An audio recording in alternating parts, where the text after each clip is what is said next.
Student, अब हम लोग बात करेंगे मीन वैल्यू थ्योरम का। ठीक है, मीन वैल्यू थ्योरम ज़्यादा कुछ नहीं, बस रोल थ्योरम का ही समझ लीजिए कि एडवांस वर्जन है। ठीक है, उसी को एक्सटेंड किया गया है। ठीक है, तो रोल थ्योरम का जब ये एक्सिड फॉर्म है तो जाहिर सी बात है कि बहुत कुछ मिलता जुलता होगा। ठीक है, रोलर साहब बोले थे कि क्लोज इंटरवल में जो है फंक्शन कंटिन्यूस होना चाहिए, ओपन में डिफरेंशिएबल होना चाहिए, एफ बी बराबर एफ ए होना चाहिए। लेकिन मीन वैल्यू थ्योरम कहता है कि ये दो तो होना चाहिए। क्लोज इंटरवल में कंटिन्यूस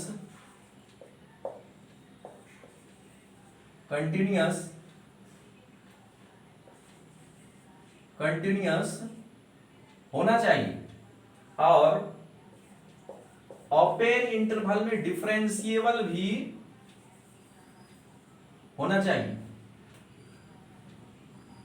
लेकिन एफ ए बराबर एफ बी हो ये कोई जरूरी नहीं है। ठीक है, ये दो चीज जो रोल थ्योरम और मीन वैल्यू थ्योरम का सेम है। लेकिन रोल थ्योरम में था कि एफ बी बराबर एफ ए होना चाहिए, मीन वैल्यू में ऐसा कोई जरूरी नहीं है। एफ बी बराबर एफ ए नहीं है तो भी एक सी मिलेगा, या कहिए कि एक से अधिक सी मिलेगा ए और बी के बीच में।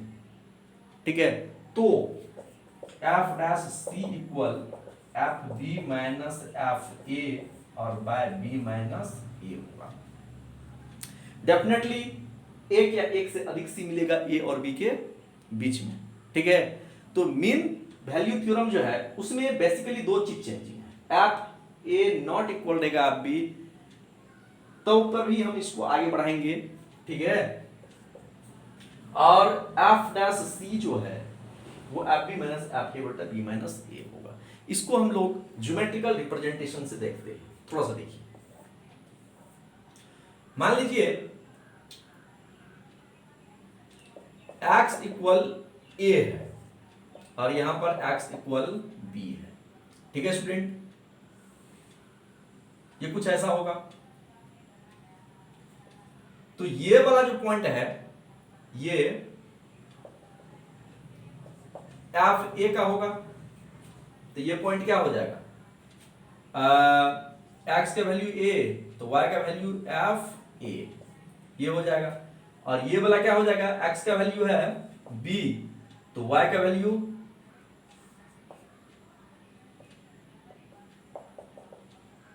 लगभग एफ बी, तो ये हो जाएगा बी और एफ बी।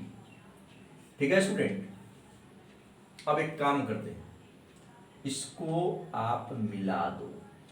ठीक है, इसको मिला दो। क्लियर, इस ए और बी के बीच में निश्चित रूप से एक पॉइंट सी मिलेगा। सॉरी, एक पॉइंट सी ही नहीं, एक से अधिक पॉइंट भी आपको मिल सकता है, क्योंकि ए और बी के बीच में एक से अधिक सी भी मिल सकता है। इसका हम टेंजेंट ड्रॉ करते हैं इस पे। ठीक है स्टूडेंट,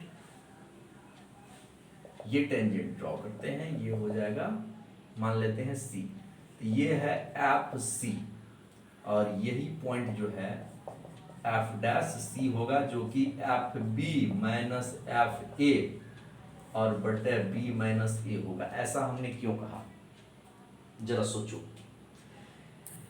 हम लोग स्लोप निकालते हैं। ठीक है, जैसे ये लाइन है, ये लाइन है x1 और ये है y1 और ये पॉइंट है x2 और ये है y2, ये a है ये b है। हम इसके बीच में इसका जो है स्लोप निकालेंगे, यानी कि स्लोप ऑफ ए बी, ये हो जाएगा y2 minus y1 bye x2 minus x1, मतलब y2 का कोऑर्डिनेट माइनस y1 का कोऑर्डिनेट और बटा हो जाएगा x2 का कोऑर्डिनेट और माइनस x1 का कोऑर्डिनेट। इसी तरह से यहाँ पर आप इसको मान लो a और इसको मान लो b और कर दो एफ बी मतलब y, ये हुआ आपका x1, ये हुआ y1, ये हुआ आपका सॉरी x1 और y1, ये x2 और ये y2। ठीक है स्टूडेंट, देख लो तो y2 माइनस y1 बटा x2 माइनस x1। ठीक है, इस तरह से ये होता है F dash C equal F B minus F A बटा बी माइनस ए। तो क्या सिर्फ ऐसा ही हो सकता है ज्योमेट्रिकल रिप्रेजेंटेशन इसका? नहीं, ये ऐसा भी हो सकता है। जैसे मान लीजिए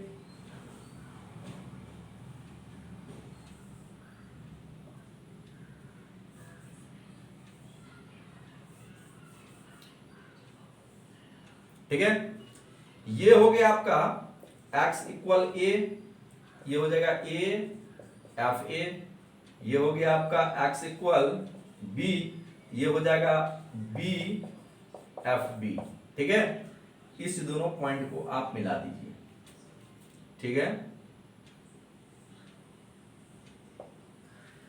अब इसका टेंजेंट ड्रॉ कीजिए यहां पर। ठीक है, तो इसका टेंजेंट ड्रॉ करेंगे, ये कुछ ऐसा हो जाएगा। एक पॉइंट यहां पर मिलेगा हमको C, ये होगा एफ सी, और ये जो पॉइंट है ये हो जाएगा F dash C equal F B minus F A और बटा बी माइनस ए। ठीक है स्टूडेंट, अब चलते हैं थोड़ी सी और आगे। एक केस इसका और हो सकता है। कौन सा केस हो सकता है जस्ट देखिए।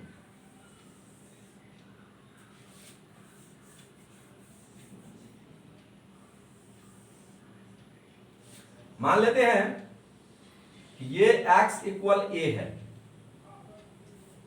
और ये जो पॉइंट है ये x इक्वल b है। ठीक है स्टूडेंट, अब देखिए यहां पर टेंजेंट आप ड्रॉ कीजिए और यहां भी टेंजेंट ड्रॉ कर लीजिए। अब एक C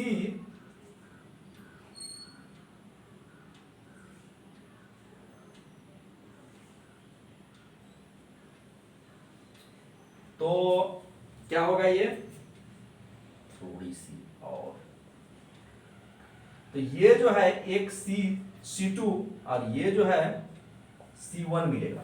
ठीक है स्टूडेंट, तो यहां भी हम लोग लिख सकते हैं एफ डैश सी है, ये भी F B minus F A बटे बी माइनस ए।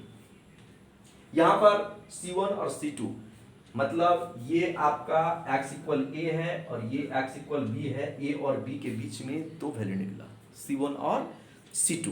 ठीक है, ये सब इसी का एक भाग है। ठीक है, अब ये तो हो गया ज्योमेट्रिकल रिप्रेजेंटेशन इसका। ठीक है स्टूडेंट, अब हम बात करने जा रहे हैं एक क्वेश्चन का। एक सिंपल क्वेश्चन लेते हैं और उसमें भी ये सेम चीज करेंगे, ग्राफ ड्रॉ करेंगे और देखेंगे वो कहाँ कहाँ फंक्शन क्या हो रहा है।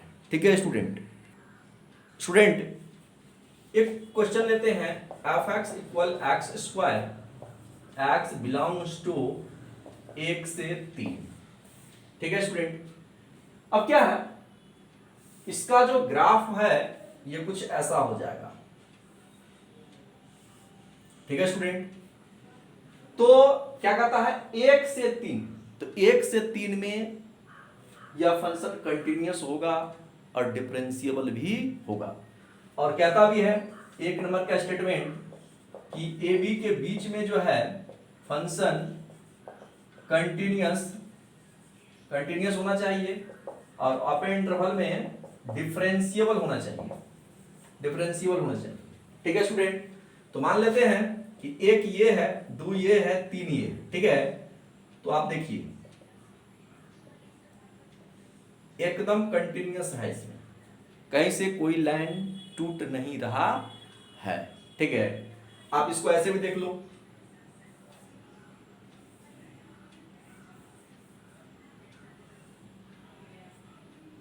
और नीचे इसको ड्रॉ करते हैं।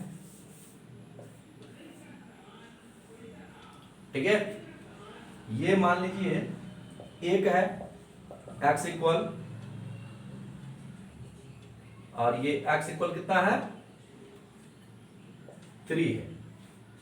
ठीक है स्टूडेंट, अब देखिए इसके बीच में एकदम ये कंटिन्यूअस है ग्राफ, कोई दिक्कत वाली बात नहीं है।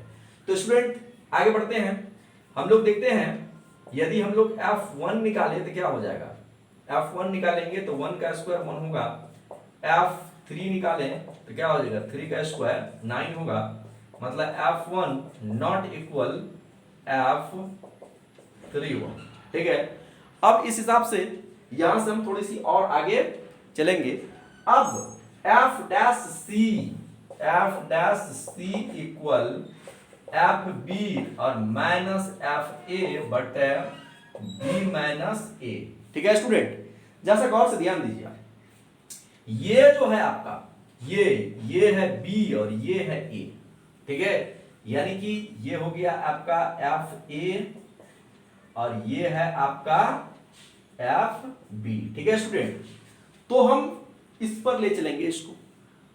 ठीक है, यहां पर मैं एक चीज और कर लेना चाहता हूं, एफ डैश एक्स इक्वल हो जाएगा 2x। ठीक है, तो एफ डैश सी इक्वल हो जाएगा 2c फिलहाल।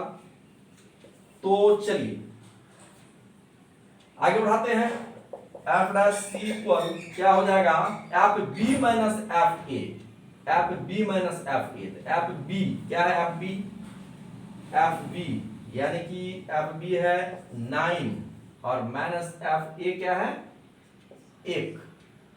ठीक है, और बटा में b माइनस ए यानी कि 3 माइनस 1, तो एफ डैश सी क्या हो जाएगा 8/2 यानी कि 4। और स्टूडेंट एफ डैश सी है मेरा क्या 2c, तो 2c इक्वल क्या हो जाएगा 4 यानी कि c इक्वल क्या हो जाएगा 2। अब देखिए 1 और 3 के बीच में 2 होगा या नहीं होगा, होगा, निश्चित रूप से होगा। ठीक है, होगा नहीं है, और यही तो रोल थ्योरम कहता है, सॉरी यही तो मीन वैल्यू थ्योरम कहता है, यह स्टेटमेंट है इसका। ठीक है, आपको मैंने बारी बारी से सभी केस लेके दिखाया। इसी तरह से जितना भी सवाल है उसको आप इस पर बना सकते हैं। बेसिकली रोले थ्योरम और लैग्रांजेज मीन वैल्यू थ्योरम में ज़्यादा कोई अंतर है नहीं, थोड़ा सा अंतर है जिसको आप आइडेंटिफाई कर सकते हैं। ठीक है, एफ ए बराबर एफ बी, उसके बाद ये आ जाता है जिसको मैंने आपको समझाया स्लोप का, इसमें बात स्लोप की बात थी तो उसको भी मैंने समझाया स्लोप कैसे निकालते हैं, और स्लोप निकालने आता है तो इसमें आपको कोई दिक्कत नहीं होगा स्टूडेंट। ठीक है, तो इस तरह से आप लोग जितना भी चैप्टर का सवाल है कोशिश कीजिए बनाने का, और नहीं बना तो नेक्स्ट क्लास में इसको हम बनाने का पूरा प्रयास करेंगे। ठीक है, आप लोग आशा करता हूँ कि स्वस्थ होंगे, ठीक होंगे, पढ़ते रहिए घर पर, ज़्यादा बढ़िया रहेगा।